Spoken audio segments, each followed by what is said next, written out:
Welcome to Proven and Probable, where we focus on metals, mining, and more. I'm your host, Maurice Jackson.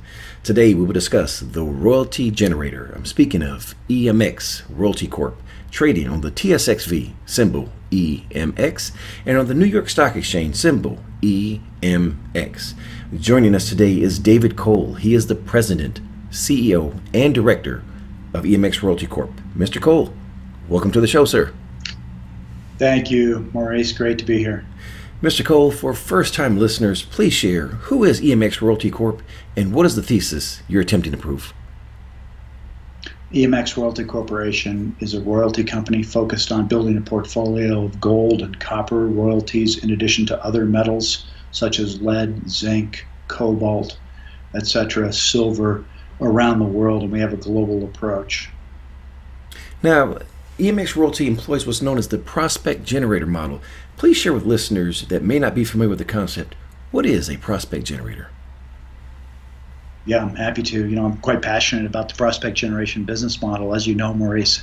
And the prospect generation business model is one in which we utilize our geological expertise and our business acumen with respect to the terrains that we work in around the world to go forward and acquire prospective mineral rights utilizing that technology as leverage. And we build a portfolio of prospective mineral rights. We add value by doing good geology and advancing permitting, etc., and then sell those assets on to well-funded major companies and junior companies that we believe will do a good job on our projects, where we maintain cash flow coming in from pre-production payments in addition to production royalties on that portfolio. It's a very powerful way to approach the exploration business, giving the shareholders exposure to a substantial optionality across our portfolio. One of the virtues I really like about the prospect generator model and that you've been very successful with is that you de-risk or de-leverage the portfolio by using capital from someone else. Expand on that just a little bit. Sure, happy to. It's fantastic, isn't it? So, we add value at the early stages, which are intellectually taxing but not typically very expensive, and we're able to sell these assets on with the geological models that we've developed on our mineral rights, and get other people to spend the money to advance them, where we have a tied interest in that, which is that optionality. So we're exposed to the exploration upside and the discovery potential on these assets as they're developed, all at the expense of the counterparty. Now, EMX has truly earned the distinction in the natural resource space as being the royalty generator by utilizing a three-pronged approach. Can you elaborate further on this process, which has been a proven formula for success? Yeah, I love this combined business model, Maurice. And specifically, our bread and butter is the organic growth of a royalty portfolio through the prospect generation business model. But to augment that portfolio, which we have grown organically over the course of the last 14 years, we also occasionally find royalties that are available for outright purchase. And we've purchased some good royalties that have increased our cash flow and given us greater exposure to some good mineral systems around the world. And that's a nice two-pronged approach. So other royalty companies typically focus only on buying royalties. We focus on organically growing them through the prospect generation process, in addition to buying them if and when we can find them at good value, which I'll say straight up is a difficult thing to do because royalties tend to trade at a premium. And so it's hard to find royalties to buy at accretive pricing, but we're happy to do so when we do find them, and there's a couple of good examples within our portfolio.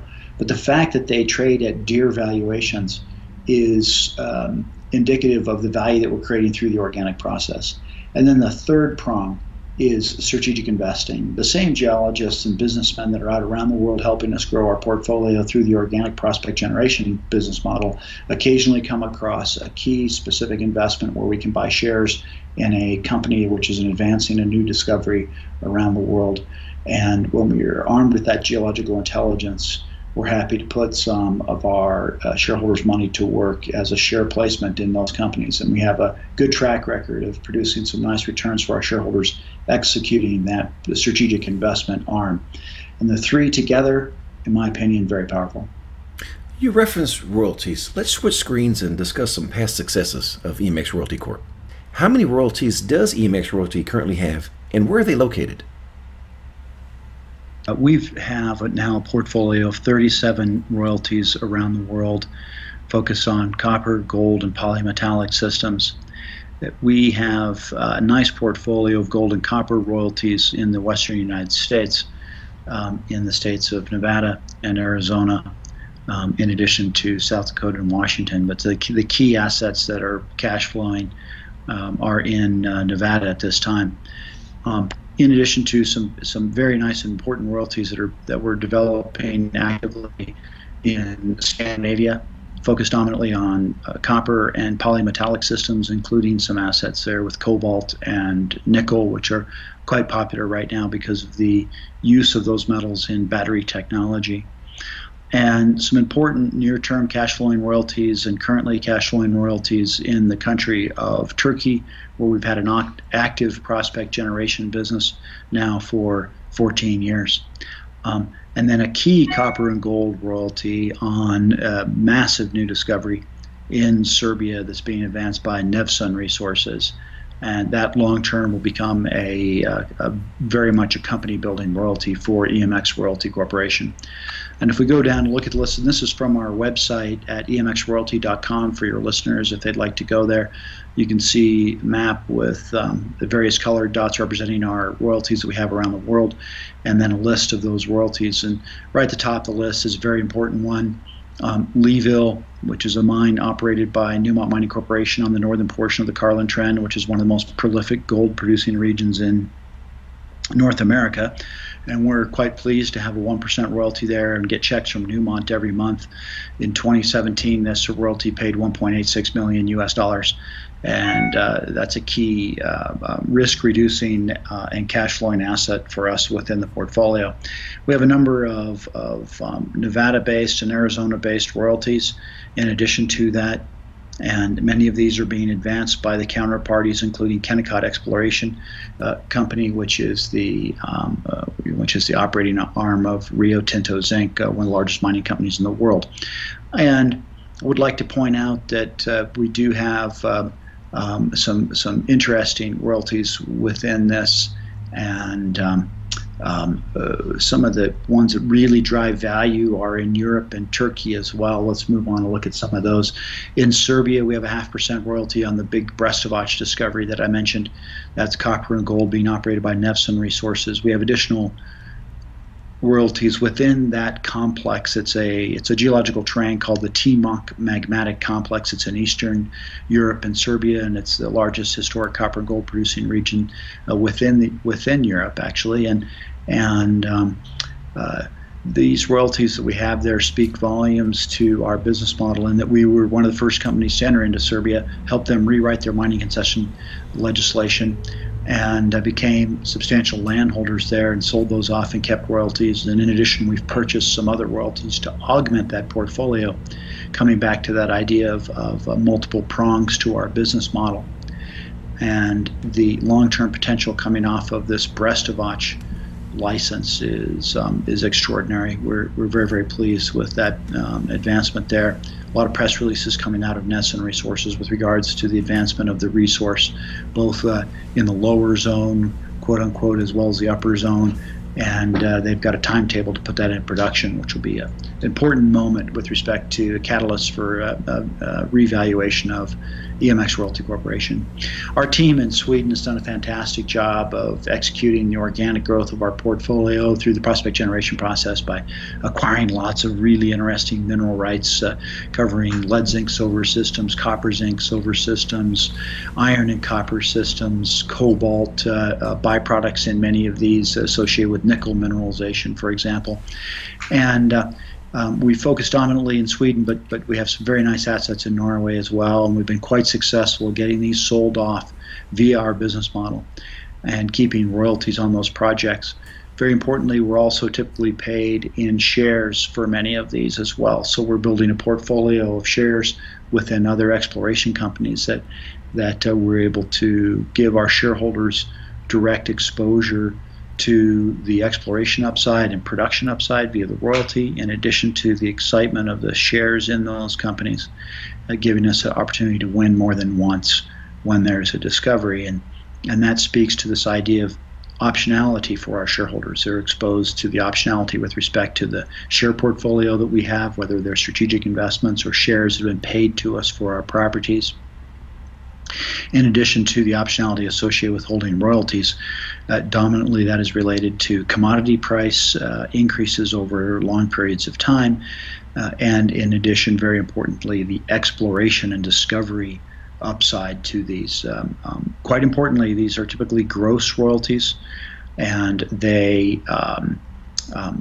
it costs us nothing to hold those. So all of the work that goes into the ground on behalf of our counterparties, Boreal Metals or Kennecott Exploration or whoever it is, all of their monies that they spend drilling holes and advancing resources is not to our account. That's other people's money. Those are our counterparties.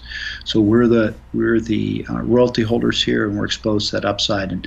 And so when I discuss the term of optionality and the optionality that our shareholders enjoy through this portfolio, that's a good example.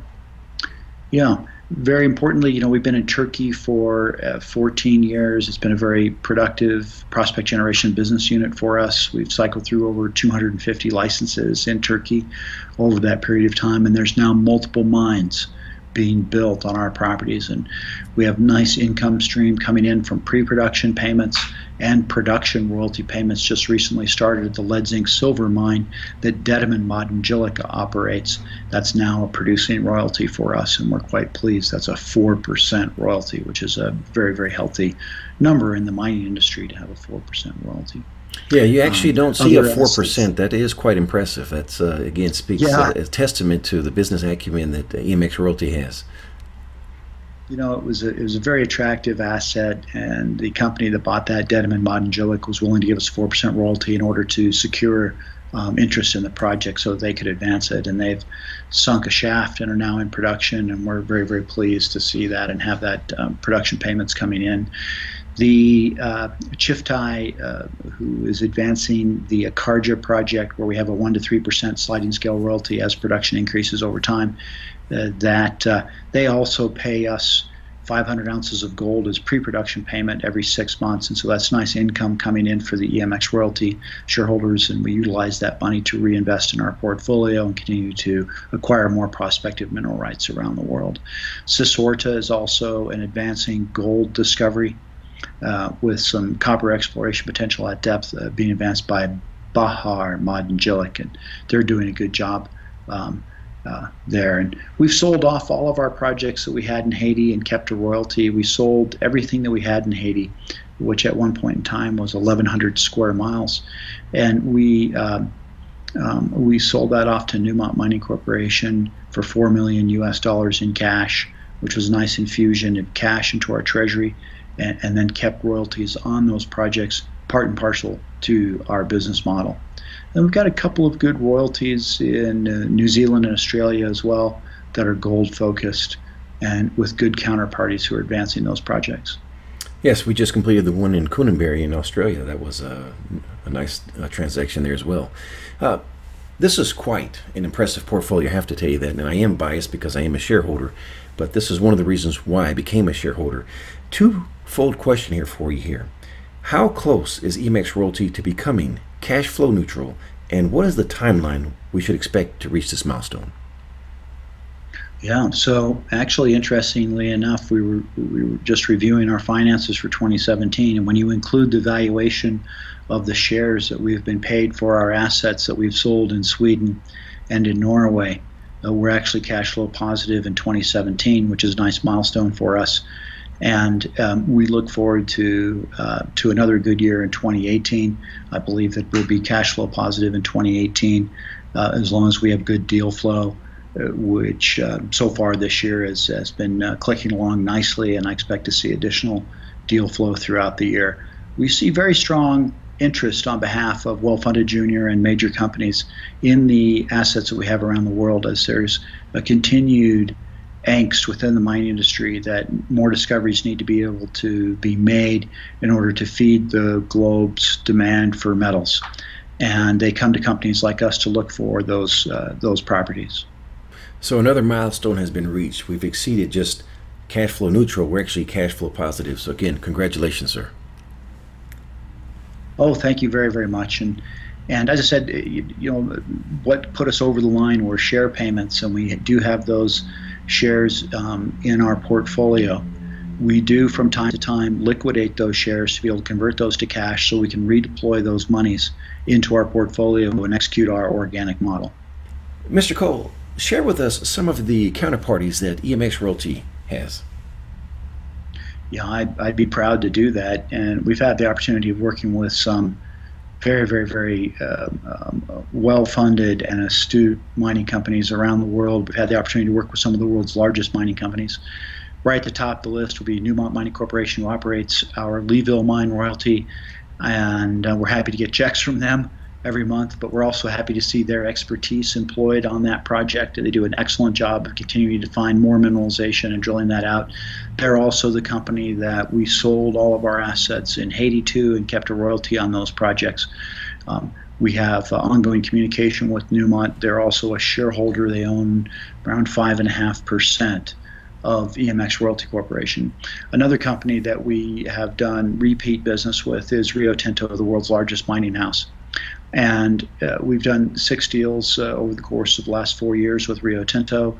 We have ongoing work and programs with them and continued discussion about possible new deals in the future. And it's a pleasure for us to have the chance to work with the behemoth of Rio Tinto. And that speaks to the credibility that our geologists have, such as Dr. Eric Jensen in Northern Europe and Dr. David Johnson, who manage the Americas. Companies like Rio Tinto want to work with us because of the expertise that these economic geologists have in these terrains where they work around the world. Freeport-McMoRan, the largest U.S. copper company, is our partner in Russia, where we have a strategic investment and advancing a substantial copper gold discovery there in far southeastern Russia.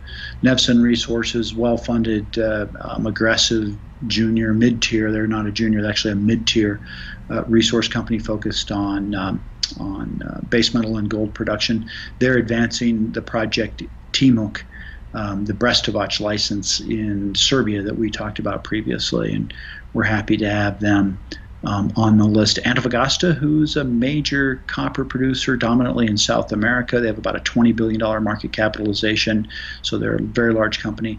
We've done multiple deals with Antofagasta. They're also a small shareholder in EMX Royalty Corporation, now at about 3%. And we've been quite pleased to have ongoing relationship with them with repeat business. I'd like to point out that Arizona Mining is a new company focused on discovery of a large base metal, lead, zinc, and silver deposit in Arizona, and we have a royalty on some of their claims that have been leased from us, and we're delighted to see their expertise. Boreal Metals Corporation is a new public company focused on advancing battery metals and base metal opportunities in Northern Europe. And we're large shareholders in Boreal. We own over 19% of that company, thanks to the deals that we have done with them, where we've sold them different assets in exchange for shares, cash payments, and royalties. And I believe that Boreal is going to do very well. Their first round of drilling that they completed on some of our projects in Sweden recently produced some quite nice results, and we're very pleased. That's just to give you an example of a number of the companies we've worked with. I'll say that over the course of 14 years of executing this business, we've worked with a lot of different companies, and we have the pleasure of their monies being spent on our properties, but we also have the pleasure of seeing their expertise, whether it's geophysical, geological, social expertise with regards to permitting, etc. All of these things add value and give that optionality that I keep coming back to our shareholders. David, take us through the asset portfolio, and let's look at projects that may join the royalty portfolio. Yeah, I'm happy to do that, Maurice. And this is the global map of EMX Royalty Corporation's assets around the world. This includes our royalties, in addition to the projects that we're advancing and marketing and trying to sell off and to continue to grow our royalty portfolio. We've been very, very, very active in the western United States, particularly in the copper belts of Arizona and the gold belts of Nevada, where we have a large number of mining claims. We're now over 5,000 active mining claims in the western United States, making us one of the larger mining claimants in the western United States. Another area of the world that we've focused organic growth, and we continue to be aggressive with regards to acquiring new projects based upon our geological expertise, is Northern Europe and Norway and Sweden. And there we're looking at polymetallic systems, and what I mean by that is systems that have zinc, lead, copper, or nickel, copper, and cobalt, metals that are in big demand right now in the world. And we see a strong appetite from those that wish to invest in the exploration business in our projects in Sweden right now, which is a great position to be in. And then we talked about the royalty portfolio that we have in Serbia and Turkey. We're happy with those royalties. We're currently not doing much new acquisition in those countries, focusing our new acquisition in Northern Europe and the Western United States. Now, David, I realize that EMX Royalty is not biased to any one project in your asset portfolio, but I have to share that I am. What can you share with us regarding Malmish? Well, Malmish is a large ongoing copper-gold discovery. It's one of the larger ongoing copper-gold discoveries in the world, in fact, and it's being advanced by the private company IG Copper. EMX Royalty Corporation owns 42% of the issued and outstanding share capital of IG Copper, and IG Copper is in joint venture with Freeport-McMoRan. We have found a number of copper and gold deposits along a belt there. That's a substantial asset within our portfolio, and it was recently announced, Maurice, that we have signed up Scotiabank, which is one of the largest banks focused on natural resource investing in the world, and we have them in our camp now, and they're helping us decide on what the right business initiatives are for that project. And David, if you would, just take your mouse and kind of hover around that for us so we know where you are on the map. You bet, right in here. This is extreme southeastern Russia on the Amur River, Maurice, and that's in close proximity to a number of smelters. Korea, Japan, and China all have smelters at waterfront. The deposits at Malmish lie in close proximity to a railroad, in addition to a bargeable river, the Amur River, where you can barge concentrate downriver to the Sea of Okhotsk and around to the Sea of Japan to access those smelters. This is a region of the world that has very, very, very significant copper demand. Switching gears, let's talk numbers. How much cash and cash equivalents do you have in the Treasury? So right now, Maurice, we're sitting with about 5 million Canadian dollars in cash and shares in other companies. Most of those shares have been paid to us, part and parcel to deals that we've executed in the recent past. That does not include the share position that we have in IG Copper. That's a private company, so that's not included in that. Those are only public companies of which we have shares at this time. How much debt do you have? So we do not have any debt. We've typically executed our business model without taking on debt. What is your burn rate? So we actually, and we discussed this previously with respect to us becoming positive cash flow. When you take a look at all the royalty payments that we have coming in, pre-production payments, lease payments associated with projects that we're in the process of selling, in addition to the share payments that have come in associated with sales of assets, we're cash flow positive in 2017.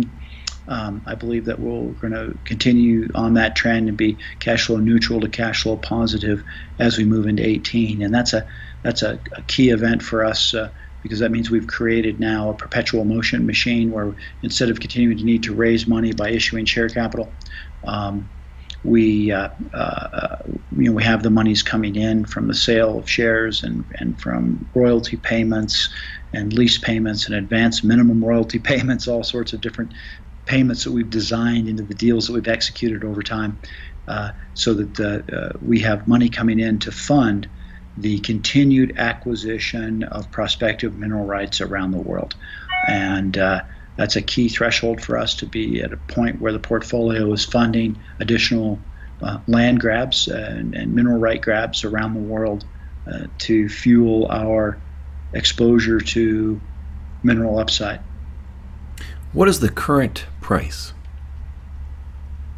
So we're currently trading at around $1.11 Canadian per share on the Toronto Stock Exchange and 89 cents US per share on the New York Stock Exchange. Tell us about your share structure, which includes warrants, options, and are they fully diluted?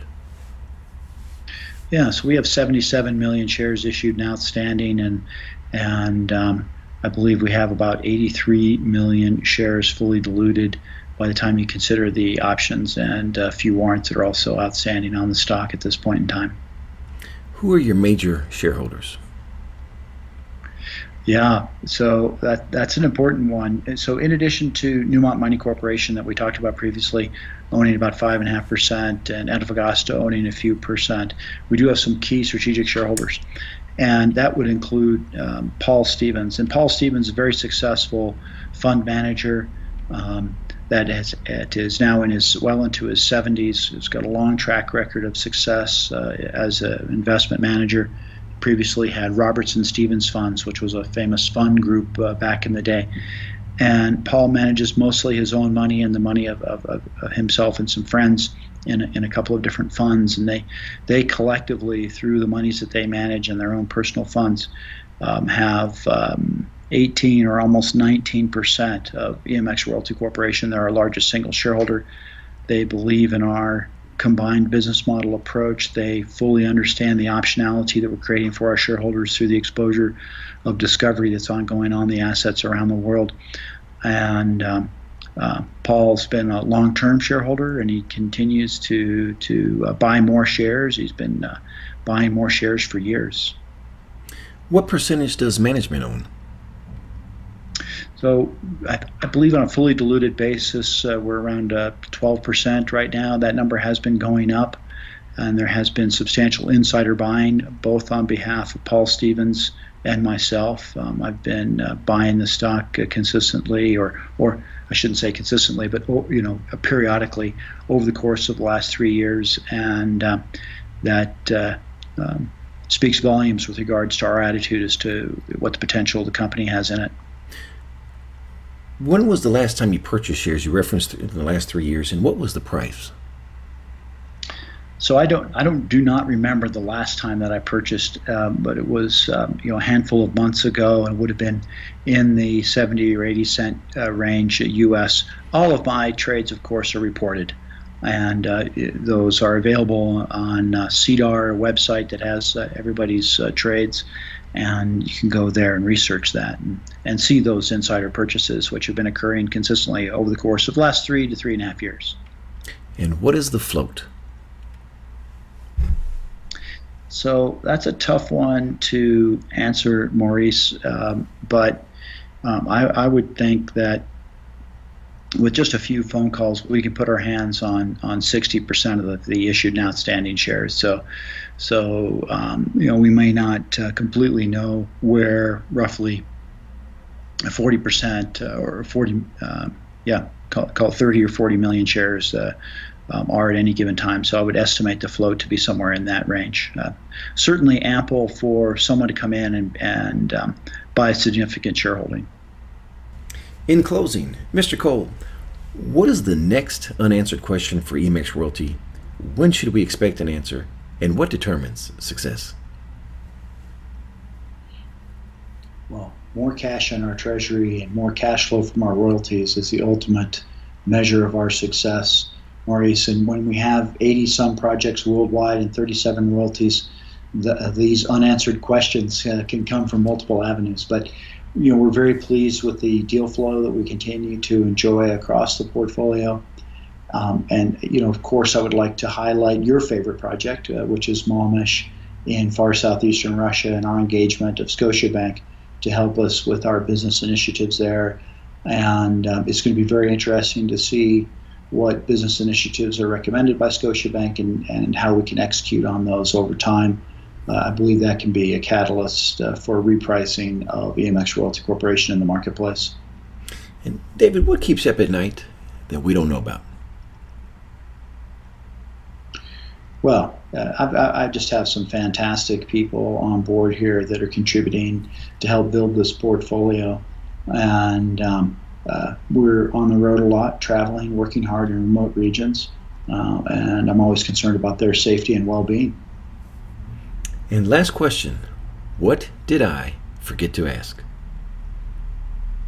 Well, you're very thorough, Maurice, and you've got a good understanding of our portfolio, and I appreciate that, and I appreciate the fact that you're a shareholder in the company. Um,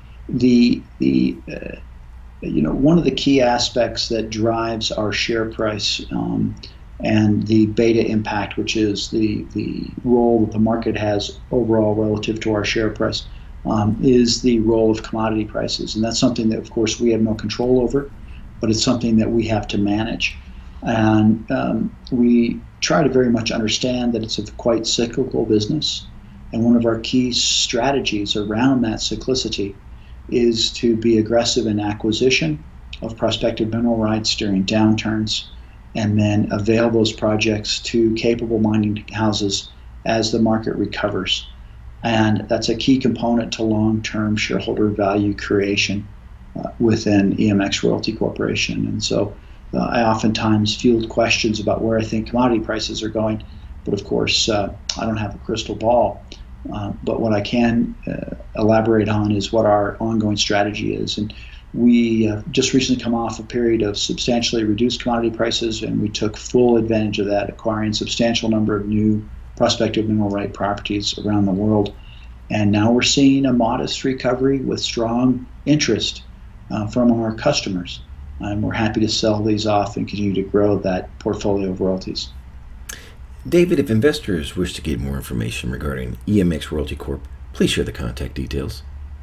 EMXroyalty.com is a great place to start, and on that website would also be phone numbers where you can reach investor relations and call up and talk to us. We love to talk to shareholders or prospective shareholders about the advancement that we have on various assets around the world, whether they be battery metal related, precious metal related, or base metal related. And for our listeners, if you're wishing to reach investor relations, Scott Close will be your point of contact, and his phone number is 303-973-8585. Again, that number is 303-973-8585, and that is Scott Close. And last but not least, please visit our website, www.provenandprobable.com, where we interview the most respected names in the natural resource space. You may reach us at contact@provenandprobable.com. David Cole of EMX Royalty Corp., thank you for joining us today on Proven and Probable. Thank you, Maurice. And as a reminder, EMX Royalty Corp. is a sponsor of Proven and Probable, and that we are proud shareholders of EMX Royalty Corp. for the virtues conveyed in today's message. Thank you for joining us today on Proven and Probable. Remember to like and subscribe for more conversations with the most respected names in the natural resource space. Check out our website at www.provenandprobable.com. The information presented on Proven and Probable is provided for educational and informational purposes only, without any express or implied warranty of any kind, including warranties of accuracy, completeness, or fitness for any particular purpose. The information is not intended to be and does not constitute financial, investment, or trading advice, or any other advice. You should not make any financial, investment, or trading decision based on any of the information presented without first undertaking independent due diligence and consultation with a professional broker or competent financial advisor.